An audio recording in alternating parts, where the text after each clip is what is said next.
We had it done a tour. I know they had a tour. Oh my gosh! We finally made it. Have you never been here before? No, we haven't. We drove all the way here just to see everything, and we came on one of the days to make sure that they were doing the sorghum. Well, you came on a good day. Yeah, and it's beautiful outside too. But no, we brought the whole family. Well, good. Well, I'll be around. You'll have to go up to the store and everything in just a little bit, okay? Yeah, we will.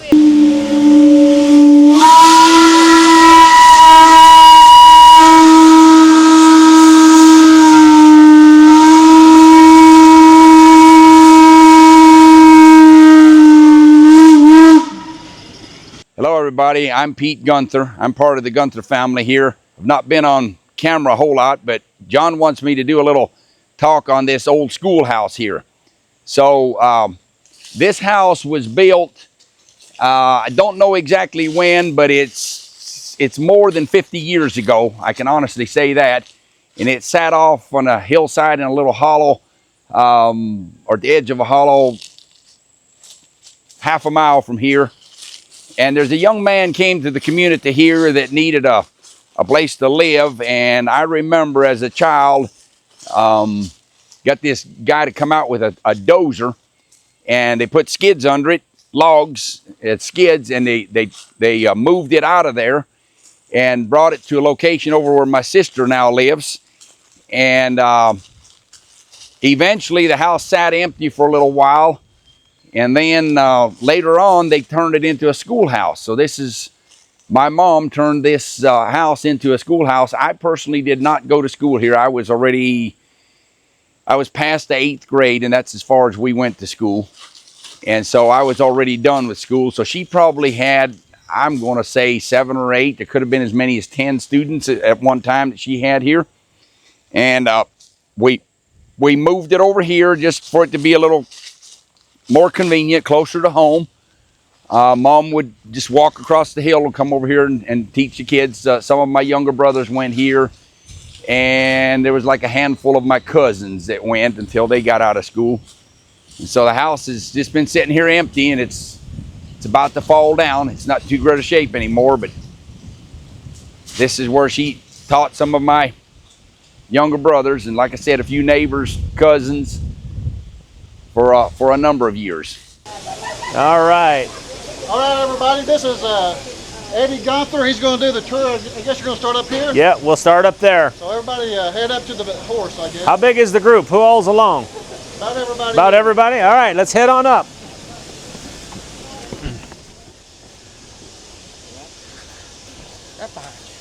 I'll let you do the work and I'll talk. Hey, hang on. He's got to be untied. Easy now. Do they usually sit down over here? Or? Oh, I'll probably stand, I'd say. People, yeah, that would be really good, actually. Okay, there's seats for everybody to come on over. Yeah. Y'all get a seat wherever you can.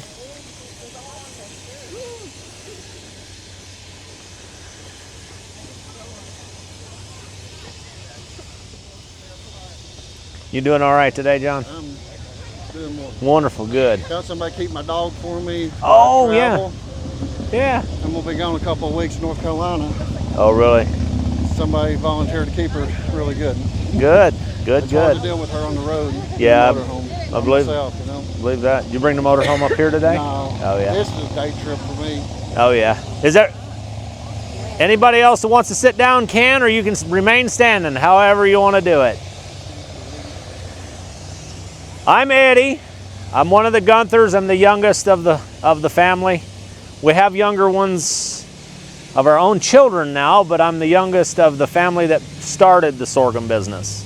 John and Emma Gunther were the ones that began. Started in this location in 1981, but they started making sorghum in 1965 or thereabouts when they moved here from Pennsylvania with a group of old order Mennonite folks. So I've got a lot of Mennonite culture in my background. Grew up with a lot of the culture, if you will, traditions. Some of the things that they still held to after they We're no longer a part of them. But what we're going to talk about today is the way that the sorghum cane used to be, the pressing was done.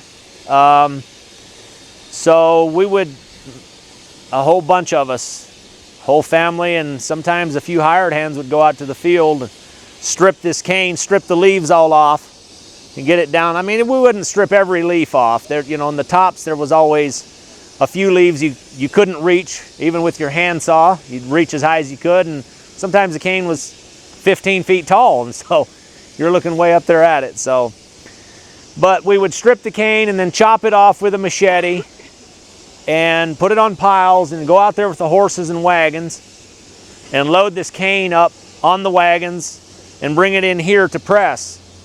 And we'd load the wagon at least 2 feet deep, as I recall. Sometimes it was deeper than that, but I might have those details off a little bit, but that's beside the point, kind of. And then we would have, so this mill that's sitting here right now is a small version of what we used to use. What we used to use is actually these couple of mills here on top of the bank. They're a larger mill, and it took 2 horses to pull those. 2 horses side by side, and you'd feed that press for, keep it completely full. So basically what happens is the horses would walk around, and you go ahead, Alex, go ahead and get him going. Get up. And so you'd have 2 horses walking side by side here, and you'd keep that mill just as full as you could of cane. And as you see, like you can see there, Red, quit. He tries to get in there and get a hold of the cane, but as the horse walks around and presses the stalks, the juice just naturally runs down out of there into the barrel, and there's a hose hooked up to the bottom of the barrel that goes under the track and down to the mill. Come on, boy. He likes to stop right in that location because that's the resting place. But like I was saying, so we would press somewhere around 500 gallons of juice in a day, but we weren't just doing it with one mill. We had another mill. I don't know if y'all can see that concrete pillar over there with the poison ivy vines all over it. There was another mill on top of that, so we would have 2 of those mills going at the same time. And it'd take about 8 to 10 hours to grind 500 gallons of juice with horses, and we had to keep switching the horses out every couple of hours because they'd get tired. I mean, it was work. It was hard work. So then after the cane was pressed, and you see the pumice laying there, it's what we call the cane that's been squeezed. We call that pumice because it's been mashed flat and there's no juice in it anymore. We were constantly having to carry that across to the pile over there, and when the pile got so and so big, we had to load that pile up on the wagons and take it back out to the field and get rid of the pumice. So that's how it was done for production all those years ago. And nowadays we have this mill right here that we pull through the field with a tractor, and it does the cutting for us and the squeezing all in one pass. Come on, Red. We have a tank we pull behind that mill, and it just pumps the juice into that tank, and we can fill a 1,000-gallon tank in about an hour and a half to 2 hours. So it's greatly sped it up, but we've discovered over the years you don't have to strip the cane anymore to get a good clean product. What was happening, you know, the old timers always said you had to strip all the leaves off the cane, and depends how you're processing it. So we'll let that truck go by. Depends how you're doing the cooking process. There's some truth in that about the leaves, depending on how you're if you're cooking it with a raw fire under the pan, and also not having a proper way to settle your juice, or to preheat it to hold it longer, because the longer you hold it, the more of that the particles and things that are in the juice will settle to the bottom, making it a cleaner juice. So if you have a lot of that kind of stuff in it and you just start cooking it, then you can have a less desirable end product, darker and stronger, basically is what it boils down to. But so anyway, that's kind of the process. Anybody got any questions? What is the discarded stuff? What's that used for? For anything? Or We use it for mulch around raspberries and tomatoes and Potatoes, you can cover potatoes with those, you know, before they come up, and it's a wonderful mulch. The potatoes will actually be really close to the top of the ground if you put the mulch on really nice and thick. And you don't have to dig very deep for potatoes if you do it that way. But yeah, go ahead. You ever have to clean out the mill? Oh yeah, at the end of every day. Well, occasionally while we're pressing, there's particles and things that build up in there. You just take a short piece of cane and reach in there and scrape it out, get the stuff out of the way. And that's what the screen is for also. You can see the pile of debris on there. That's just the little particles that are, you know, they fell apart into the juice and they end up on the screen. So, yes, what's your question? Do you put sugar like all around the world or just here in Tennessee? We ship it just mainly in the United States. Yeah, Okay, so just in the United States. pretty much right now. Yeah, thank Tell you. them how many gallons you make this season. This season, I'm not sure. Last season, we made just a few hundred gallons shy of 10,000 gallons of finished product. So that's somewhere around 100,000 gallons of juice. So that's a lot of juice to cook down. I would say we'll probably make somewhere around 8,000 this year. I would say I would feel comfortable saying that. It's a bit less of a crop. It was dry, really dry this year, for the most part. Cane likes drier weather, but it doesn't like to thirst to death either. So, come on, Red. Everybody that works here, is it all family? Pretty much. We do have one guy that's hired to help us with the boiler, running the boiler. That is a beast to take care of for 12 hours straight and with no break, because you have to watch it very close. But yeah, any other questions? Do you show them the boiler? We haven't yet, but we will. You want to do that? We'll go down and I like the boiler. yeah, we'll go down there and show you around, and we'll blow the whistle. I don't know.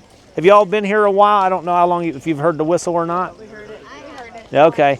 We'll go around the back where y'all can stand in a group and watch, and where you can see the amount of steam coming out of that thing to make the noise that it makes. So, y'all want to follow me? Let's go on down.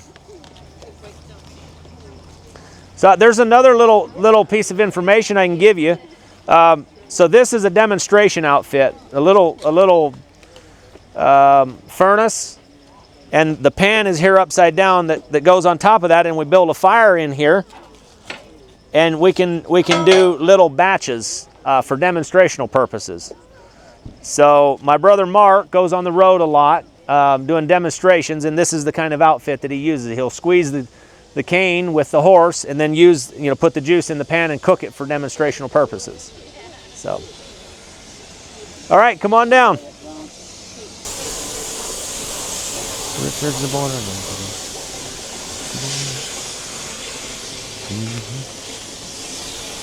Y'all come on back here. Right in here anywhere is a good area to stand.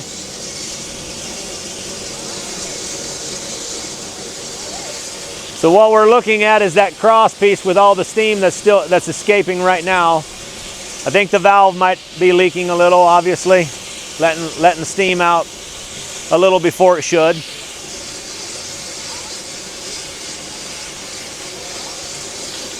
I have a question. Sure. Sugar cane and sorghum cane different? Yes, they are different. Sorghum cane it's a shorter growing season for that, and also you can't extract sugar from sorghum cane.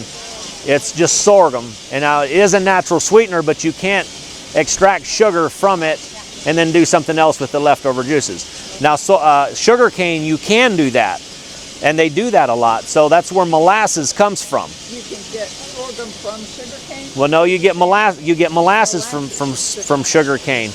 So you can actually, they take sugar and extract the sugar, and then the leftover juices are then boiled down and then they make molasses. They boil it more, and I don't know that there's any sweetness in molasses. I've never tasted any sweetness in molasses because it's just really black and dark and bitter.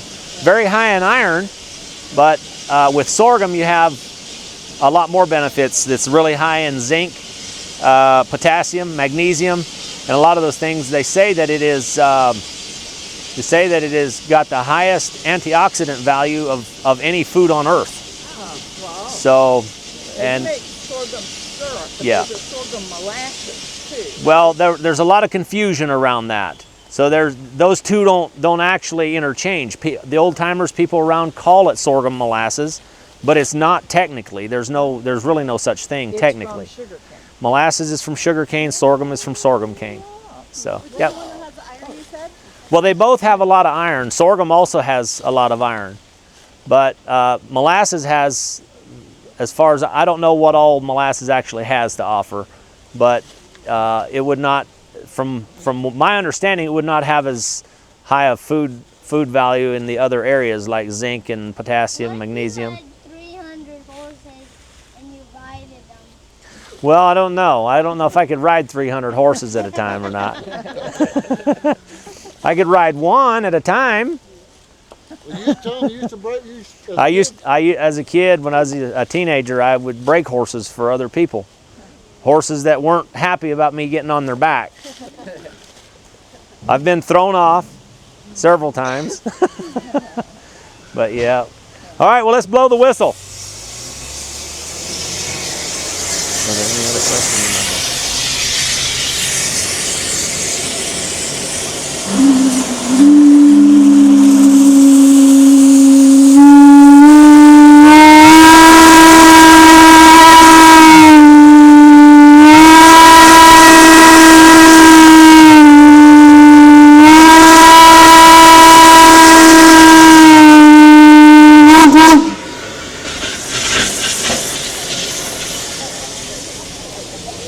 Now, can you guys imagine what a volume of steam is in a confined area that can blow a whistle like that and still keep running?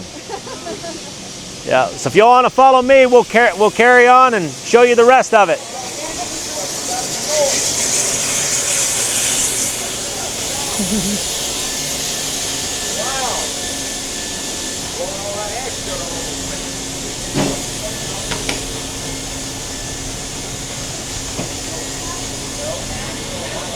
I'm going to shut your turbo off a minute, Richard. Y'all keep coming down through here. What we'll do, if you want to wait right there for a second, but I'll show you what we're going to do. We'll go in this door and around the upper side so you can get a look at the fire as you come by. If you'll notice back there in the back, the tubes that go back through the boiler, there's water around all of those tubes. The water level is full up to about here. The way I tell that is that glass shows where the water level is. Now if y'all want to come closer, you can get a closer look at the fire. I just can't keep his door open real long because that'll hurt his steam pressure. I'm not the boiler man today. Richard is our boiler man today. Tell them how much wood you go through, Eddie. We go through about 6 rick a day. It's about 3 cords. I have no idea what a rick is. Okay. So let me tell you this. About a dump truck full. In one cooking day, in 12 hours, we'll burn about a dump truck. That's a lot of wood. So that's a lot of trees. Yep. So where do you get the trees? We do a lot of cleaning up in places where there's old scrappy wood and stuff that needs to be cleaned up anyway. It comes off the farm here, don't it? Yeah, all off the farm here. Yep. We do occasionally get scrap wood from like loggers that are logging and they're just hauling the wood off anyway to get made into paper or whatever. Sometimes we'll buy some from them if we haven't gotten enough out for the year. So it takes a lot of wood in a season. All right, well, let's go on in and one more thing I could talk to you about. So when that water level, he has to keep an eye on that water level. It's continually being replenished because as the steam goes from the boiler down here inside to do the cooking, then as that steam cools off under there, it turns back to water. So it then goes from under the pan right into this holding tank. And we can pump it. These are some old water pumps that are run by steam. And so we can pump water with them or an electric pump. We have to have both for state regulations. That's just the exhaust there. So. We got a little north wind blowing, but anyway, y'all get the idea of how that does. I don't want to steam you out too bad. Y'all come on in this way.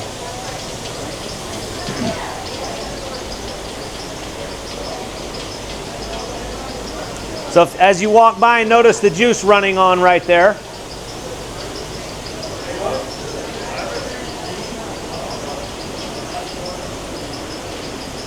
We'll keep on coming this way so everybody gets in. All right, can everybody hear me okay from down there? Okay, so if you notice the juice running on right there, it's not as green looking as it was up on the hill.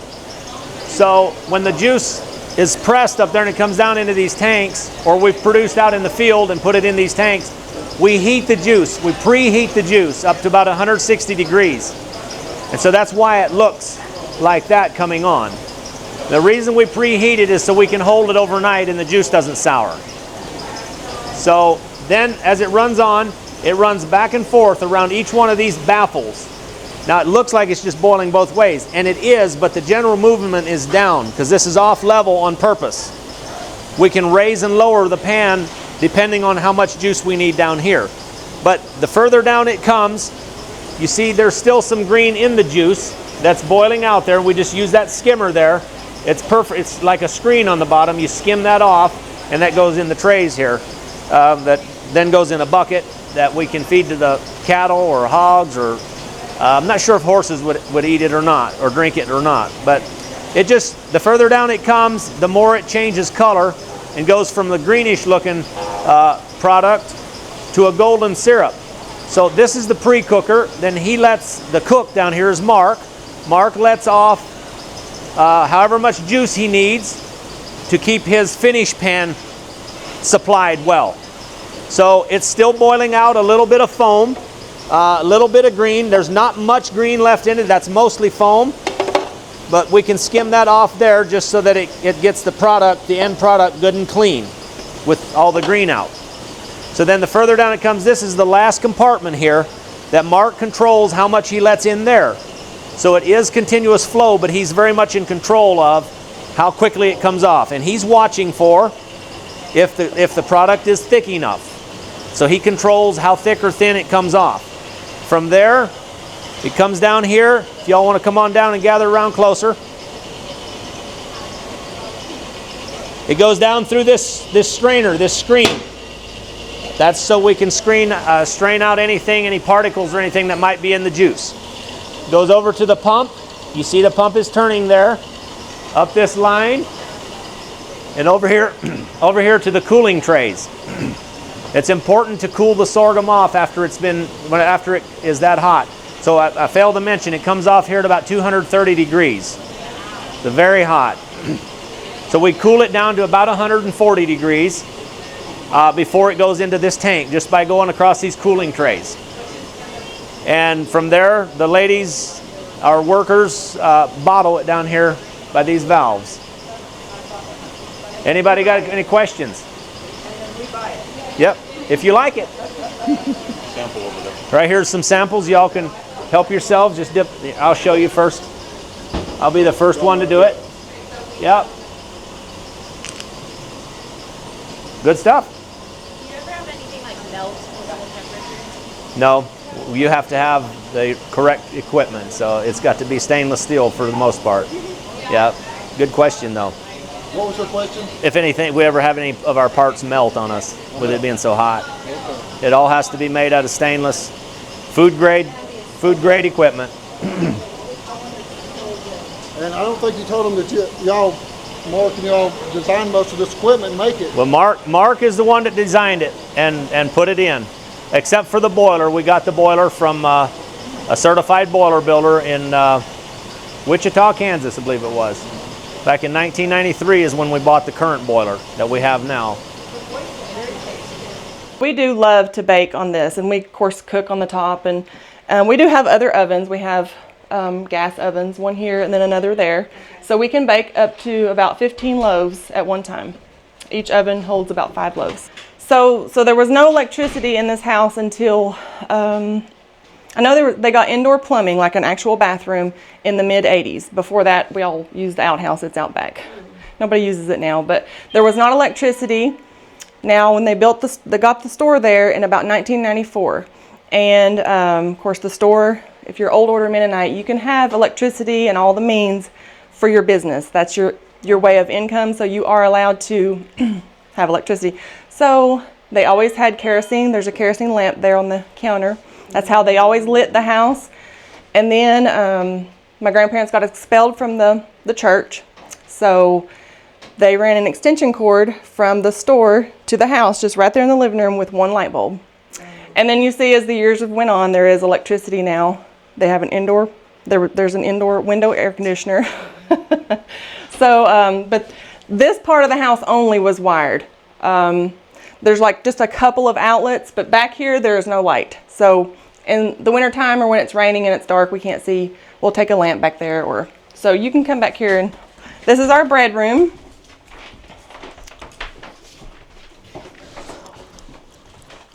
If you just want to stand around as best you can, just come on in.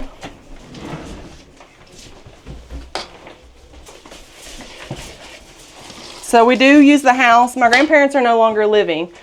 We do still use the house as a family. We have a really big family.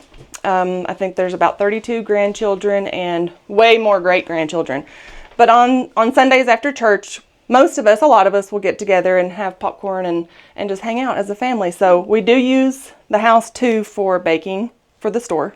My grandma always made her baked goods and things and sold them in her store. So I've got a batch of bread here going. Have any of you made bread before? You have? Good job. What kind of bread do you make? I just make like regular loaf bread. Okay. Well, this is a sourdough bread, and we have my grandma's sourdough starter. I've already added it to this, but she's had that starter going since the early 90s, so we've just always fed it and kept it going. We usually keep this running low on flour. So the technique with bread is you only want to add a little bit of flour at a time. If you add all of your flour at one time, your bread is going to be really stiff and just not a very good texture. So you add a little flour at a time and just mix. Now, my grandma used to make all kinds of bread. She would make molasses oat bread, whole wheat bread. So all of these drawers were full with different flours. But now we just usually make the sourdough bread. That's just customers, that's their favorite, I guess.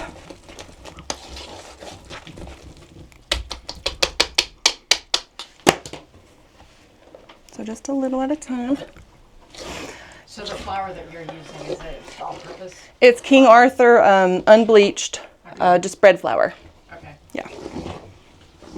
And we sell it in the store. We have people, of course, a lot of our family bakes, and we usually have about 10 50-pound bags out there because people come and get it to make their own bread or baked goods. Is that what she always used, that brand, or did you change up? For the most part, that's what she always used, was some kind of unbleached white bread flour. Maybe not the King Arthur brand, but that's what we've started using that years ago, and we really like it. And how many loaves will this make? So I'm making 5 loaves. On a busy Saturday, like last Friday and Saturday, I think we made 26 loaves on Friday and about the same on Saturday. Does it all sell out? All sold. Yep. Of course, we do make cheese bread and jalapeno cheese bread on Fridays too.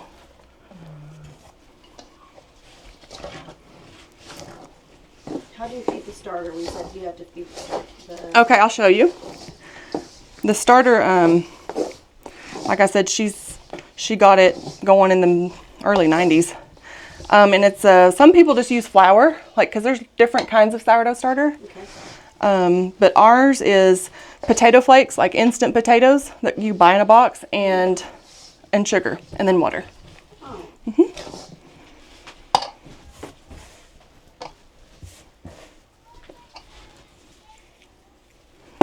And we do have the bread recipe, and we do let people have some of the starter if they want it. People ask for it a lot, so I had a lady come in this morning to get some. tell them about why you don't use an electric mixer. So we don't use any, you know, maybe a lot of you probably have a bread machine or one of those KitchenAid. We don't use a mixer, or just because, I don't know, I started working here about 14 years ago for my grandma, and she still made the bread then, and just slowly it got harder and harder for her, and so she taught me, and so this is how she taught me. My grandma never measured anything either. I have started measuring as far as like the cups of water, and because however many cups of liquid you put in your bowl, that's how many loaves you're going to get. So this has 5 total cups of liquid.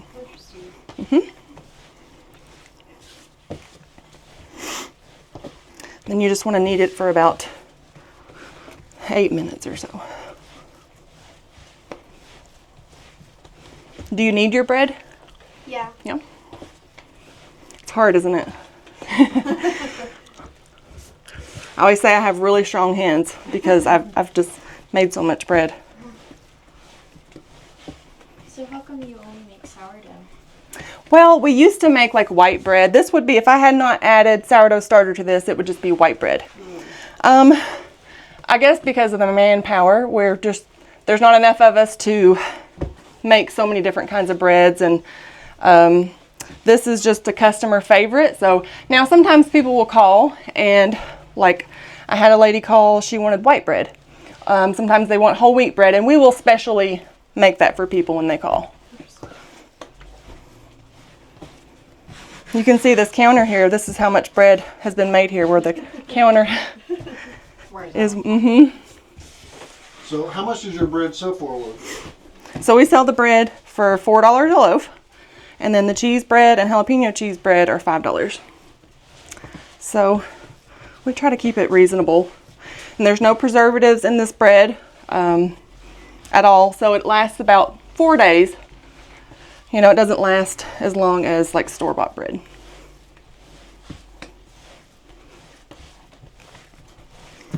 You see how the dough is really soft, and you push it and it comes back up quickly.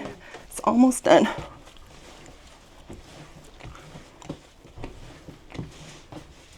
Do you ever make pumpkin bread? I don't make pumpkin bread. My aunt Doreen, she makes pumpkin rolls. You ever had that? No. They're really good. It's like a pumpkin bread with a cream cheese filling. I've made that several times. And pumpkin bread. Yeah. So you say you make bread with cheese? We make cheese bread, What kind of cheese do you use to go with the bread? We add sharp cheddar. So like, as I was mixing it up with the liquid, I would add like a handful of cheese and then knead it like this. And then when it's ready, after it's risen once in the bowl, roll out your loaves. You roll it out with a rolling pin, and then add cheese and then jalapenos, and then roll it up and put it in pans.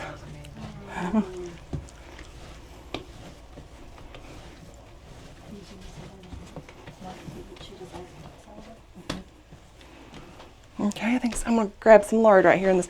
And we don't use any like vegetable oil. We use lard. Oh, nice. Yeah.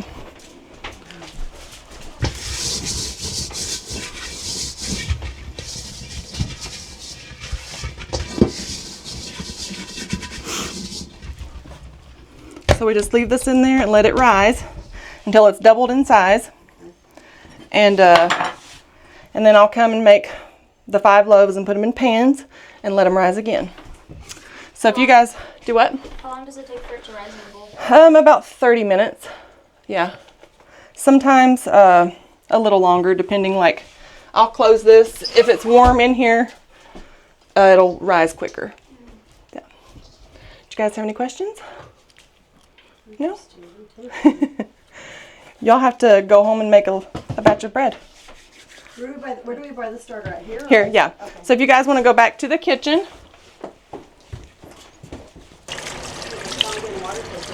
It is tongue and water, yeah. Do you have one? No, I looked at them. Oh, I wanted one. yeah. Yeah, they're kind of expensive.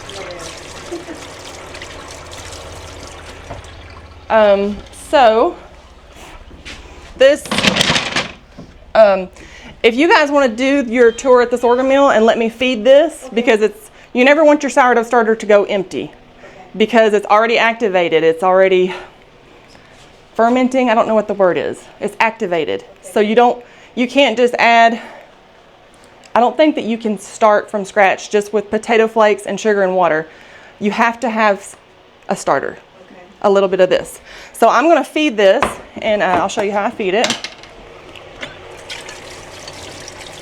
This is a 1.5 quart, maybe 2 quart jar. And I'll give you guys a recipe that tells you, once I give it to you, there's your instructions on how to take it home and feed it. Okay. So it's 1/2 cup of sugar and 1/2 cup of potato flakes. After you feed it, how long does it last?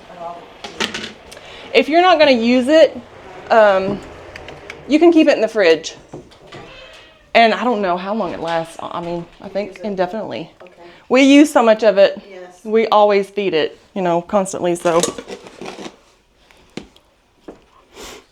How often do you have to feed it? Just when it gets low? just when it gets low, yeah. Normally I would probably make another batch with this, but tomorrow's Friday and we're going to make a lot of bread, so I'm going to go ahead and feed it. That way it's full and ready.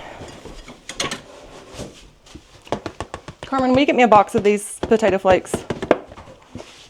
Is there an alternative to the potato flakes? There probably is. I don't know. I really haven't researched it enough. This is just doesn't matter the brand, just instant potato flakes. But like some people just use flour and water, right, Carmen? What? Some people just use for their sourdough starter, flour and water. So. But you have to, if you make that kind of bread, you have to let it sit overnight. Like you have to make it the night before and let it sit. Right. So a lot of sourdough breads, if you use the flour and water, yeah, you let your bread see, we add instant yeast just because we're crunched for time. We want a quick rise. So if you don't use instant yeast, you have to let it sit. Like this will take about 30 minutes or so to rise. You would let it sit at least probably 24 hours. Oh. Yeah. When you say the liquid in the bread, is the liquid water or is it the starter? So it's total amount of liquid. So I added 2.5, it's 5 loaves, 2.5 cups of hot water, 2.5 cups or 1.5 cups of cold water, just because you want lukewarm. Just lukewarm water that helps your yeast to make it rise. And then 1 cup of starter. So it's 5 total cups. If I did the math right in my head just now. Do not want to come out of there.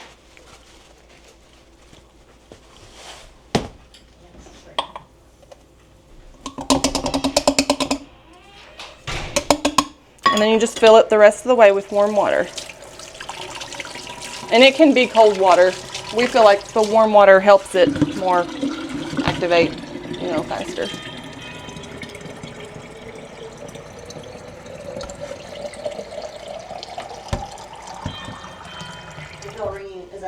It's people going in and out of the store. Because back there, we used to not have that bell, and you can't see if somebody pulls in. So it was always, you're always looking, having to look. So we got that bell, and it has really helped with that. And just shake it. Now, if you're not going to use it, you want to shake it at least once a day. Shake it and loosen your lid. Don't have it tight. So as this activates, I'm going to leave it in the sink because liquid will come out. And it'll probably, in the morning, it'll probably go down to about right there. So if you'll let me just leave that and sit and do your tour at the sorghum mill, I'll have your jars ready. How many want a sourdough starter? So 2. Did you want 1? Sure. Okay, so 3. And I'll have that ready for you. And if I'm not in here, you can just feel free to come in and get it. It'll be right there on the counter. Okay. What do we pay? You can just pay in the store. It's just $1 Okay. for the jar. Yeah, so thank you guys for coming in and watching. Thank you so much. Hope you enjoyed it. Did you learn anything? Yeah. Try sourdough. Yeah. You did tell them that you use the gas stove. to bake with during the summer because of the heat. Well, I did tell him, Did you I don't get think rid of that, it? yeah, but we do have a stove back there and then a stove on here on the porch. Yeah, so that we can make. like industrial stove, just regular Nope, stove, you just use? regular. It holds about 5 loaves.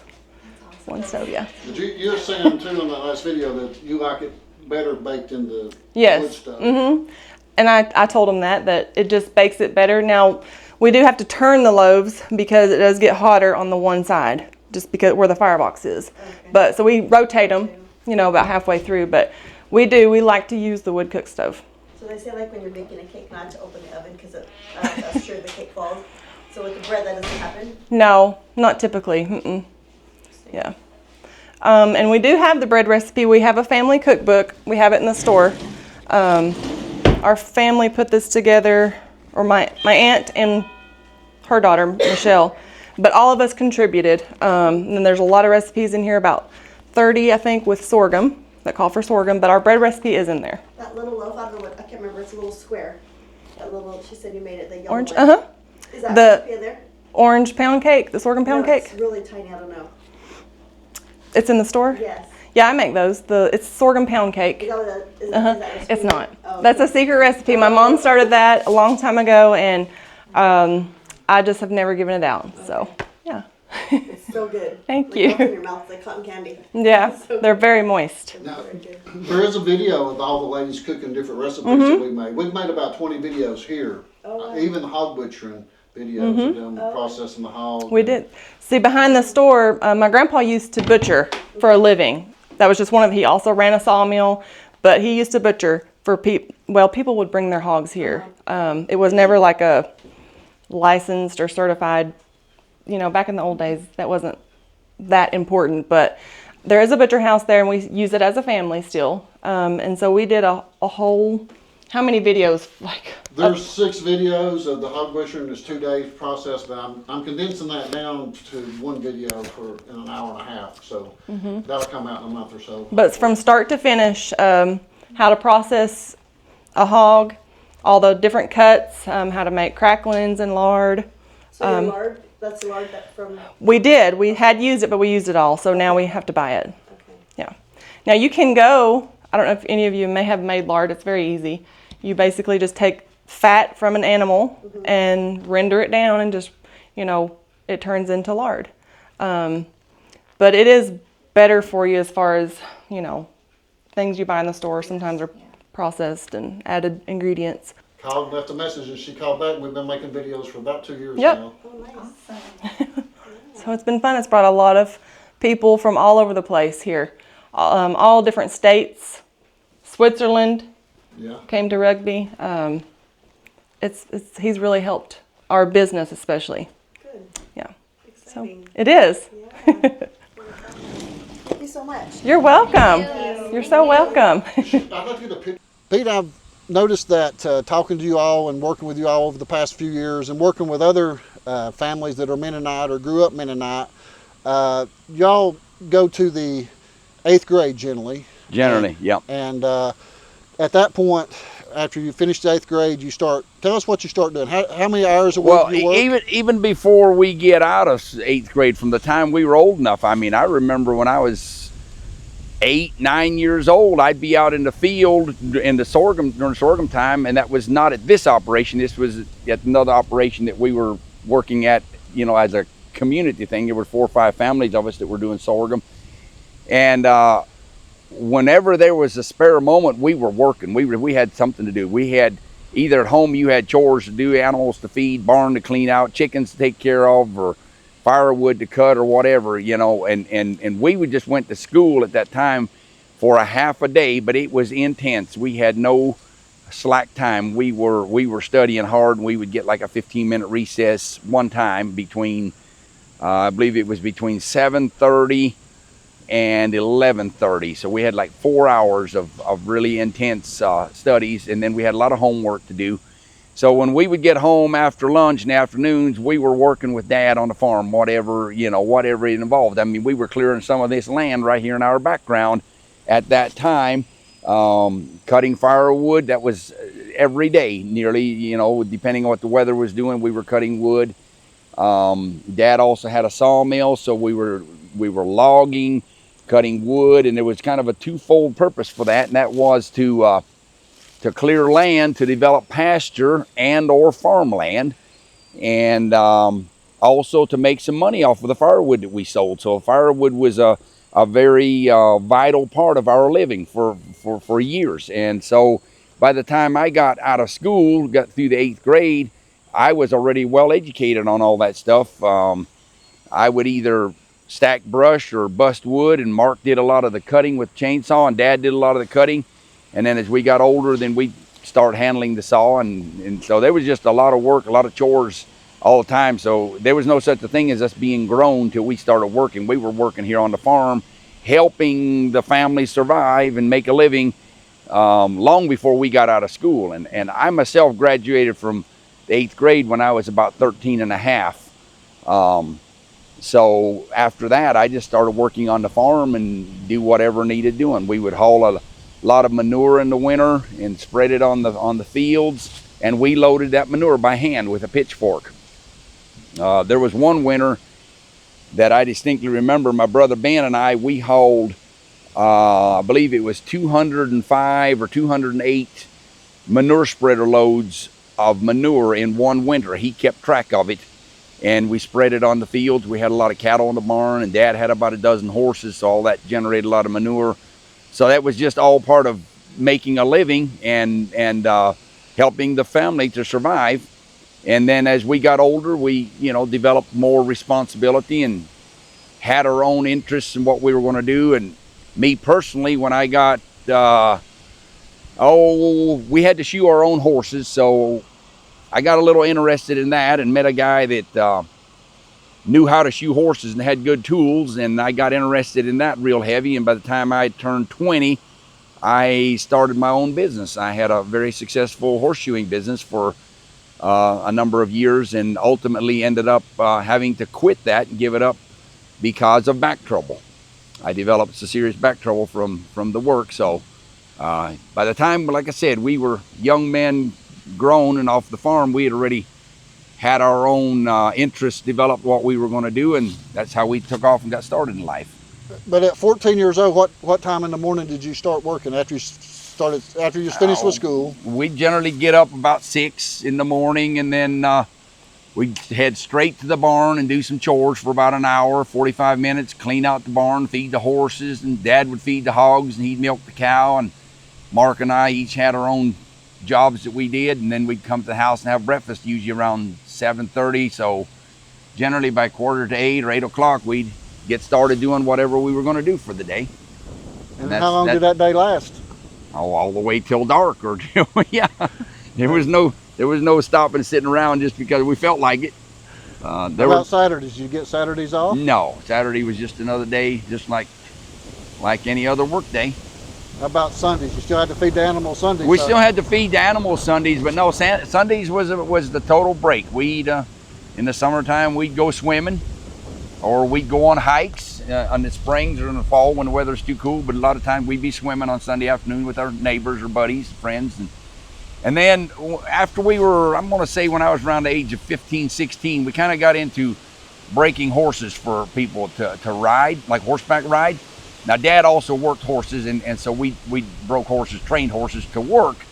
But as a side thing, that's where us kids would make some money, is in the evenings after the work was done, it'd get dark, we'd saddle up those horses that we were riding, and we'd ride for a couple hours, and just to give these horses some training and some education, and in the meantime, we'd get to keep that money, what we got off of that.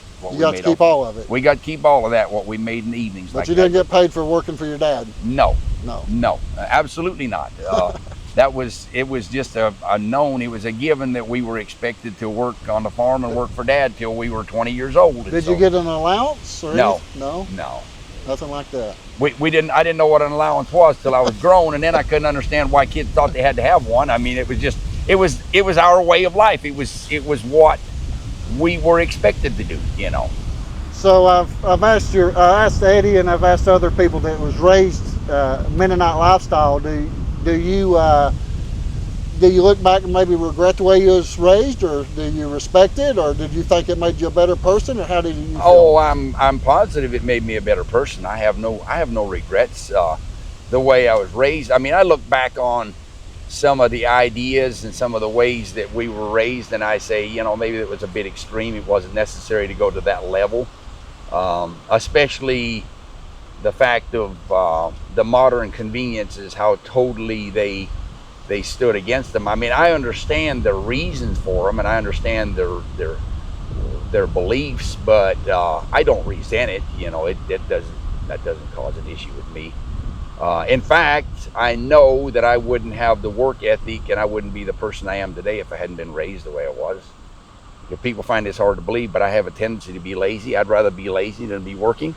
And a lot of people tell me they don't believe that, but you know, I think all of us have a lazy streak to us at one point or another. But no, I have no regrets about the way I was raised, and no bitterness or hard feelings towards my parents, because honestly, the truth of the matter is, you know, my kids are grown now. I've raised my children, and at the time when I was raising them, I raised them with the best information and the best knowledge that I had and what I wanted or expected, what I would like to see them become at the time. You know, and that's the way my parents, they just raised us with what they knew, what they believed and held dear to them.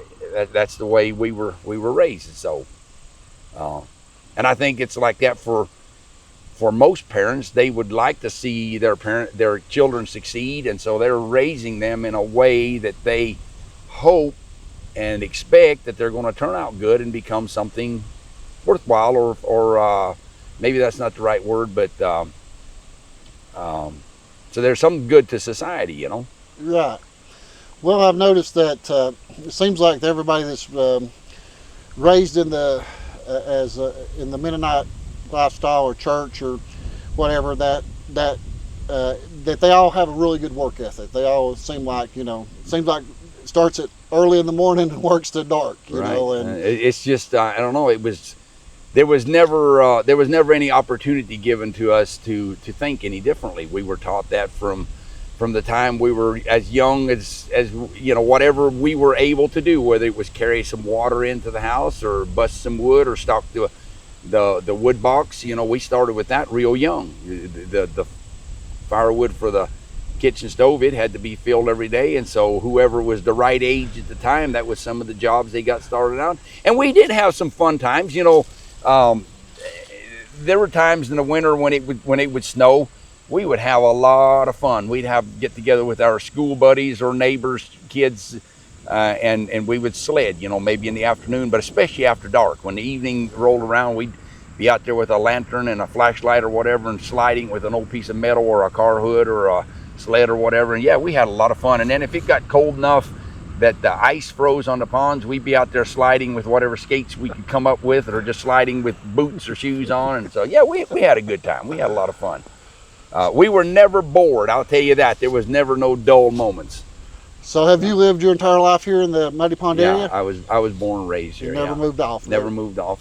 I've been blessed that I've had the opportunity to travel a lot. I've been in every state except Alaska and Hawaii. I've never been there, but it took me some years to do it. But when I was a teenager, I got to travel a couple times with some friends of mine for a couple of weeks. That was when I was up 18, 19 years old. And so we hit a lot of different states.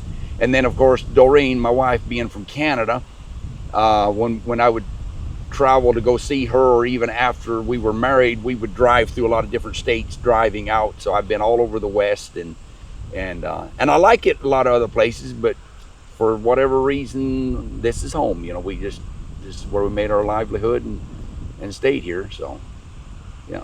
But I've been blessed to get to see a lot of different country all over. I've been in a lot of Canada, especially. I've never been to Mexico, but I've been to Canada a lot, and so that's where your family's originally from. That's where my family's originally from. That's where my dad's from, and that's where eventually I ended up meeting my wife, Doreen, and she was from the same area from Canada. So we still have a lot of relatives up there, and she has relatives there, and so. If we travel anywhere, we tend to go there more to Canada. I've also been in Ontario a lot, in Manitoba, Saskatchewan, but I've been in Alberta and BC a few times. Montana is hard to beat. I love Montana. It's a beautiful country out there. So. Now you're one of the three brothers that's in the sorghum business, and Doreen, and you ship the. Tell us how you market your sorghum and distribute it? Well, we have people that regularly contact us by email or phone calls, and we ship either cases or pallets or partial pallets, whatever they're ordering, and then we do a little bit of shipping by mail also, as far as direct to the customer, and not through a wholesale level, but more on a retail level. So we do a little of both. And then we also do empty plastic jugs, that would be the sorghum jugs, for other producers. There's a lot of hobby sorghum producers around the country, and so we get them made in a factory in Massachusetts, and we get them shipped down here by semi-load, and then we have a warehouse that we store them, and then people contact us and we distribute them out to them. So we do some of that. So you buy several thousand jugs at a time? Oh yeah, about a semi and a half a year is what, and then of course we use a lot of them here for ourselves. But then we also sell some to the sugarcane industry in the deep south, like down in southern Mississippi and in Louisiana and southern Alabama and that type of thing, where they process sugar cane. See, here we're growing sorghum cane. They do some sugar cane syrup down there, so we.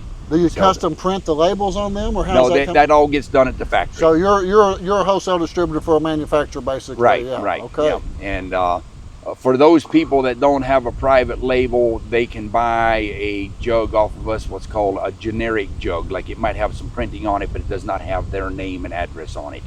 It might say something like, cane syrup or sweet sorghum or something like that. And it might have a picture of a horse drawing a mill and that type of thing.